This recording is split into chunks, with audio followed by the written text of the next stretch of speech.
அதிசயங்கள் செய்கிறவர் நம் அருகில் இருக்கிறார்.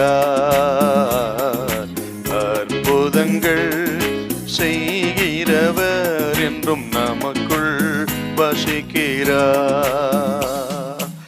அப்போஸ்தலர் 16:31. அதற்கு அவர்கள், கர்த்தராகிய இயேசு கிறிஸ்துவை விசுவாசி, அப்பொழுது நீயும் உன் வீட்டாரும் ரட்சிக்கப்படுவீர்கள் என்று சொல்லி. அவன் கேட்ட கேள்விக்கு பவுல் சொன்ன பதில், ஆண்டவரே நான் ரட்சிக்கப்படுவதற்கு என்ன செய்ய வேண்டும் என்று கேட்ட கேள்விக்கு பவுல் சொன்ன பதில் இது. கர்த்தராகிய இயேசு கிறிஸ்துவை விசுவாசி, அப்பொழுது நீயும் உன் வீட்டார் ரட்சிக்கப்படுவீர்கள். இந்த கேள்வியில இருக்கக்கூடிய ஆழமான சில கருத்துக்களை நான் உங்களுக்கு சொல்ல விரும்புகிறேன். ஒன்று, ரட்சிக்கப்படாத சிறைச்சாலைக்காரன் ரட்சிக்கப்பட்டிருந்த பவுலையும் சீலாவையும் பார்த்து கேட்ட கேள்வி. இரண்டாவது பார்த்தீங்கன்னா, மனசாட்சியில குத்தப்பட்டு தான் ஒரு பாவி என்று உணர்ந்தவன் கேட்ட கேள்வி, நான் ரட்சிக்கப்படுவதற்கு என்ன செய்ய வேண்டும்.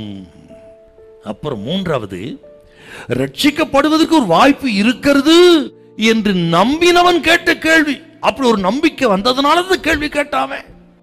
ரட்சிக்கப்படுவதற்கு வழியை தேடின முயற்சி செய்த ஒரு மனிதனின் கேள்வி.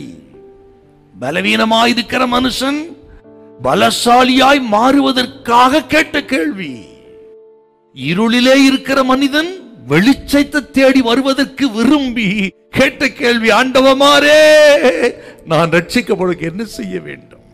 அறியாமையுள்ள ஒரு மனிதன் அறிந்து கொள்வதற்கு, அறிவை பெறுவதற்கு கேட்ட மிகப்பெரிய ஒரு கேள்வி. இப்படி இந்த மனிதன் கேட்ட கேள்விகளிலே இவ்வளவு ஆழமான அர்த்தங்கள் அடங்கி இருக்கிறது. இன்றைக்கு அநேகர் ரட்சிப்பை அறியாத மக்கள் இருக்கிறார்கள், இயேசுவை அறியாத மக்கள் இருக்கிறார்கள், 1000 கேள்விகளோடு இருக்கிறார்கள். அப்படிப்பட்ட மக்களுக்காக நாம் ஜெபிக்கணும். அநேக மக்கள், கோடான கோடி மக்கள் ஆவிக்குரிய குருட்டாட்டம் உள்ள மக்களாக இருக்க சாத்தான் அவர்கள் கண்களை குருடாக்கி இருக்கிறான்.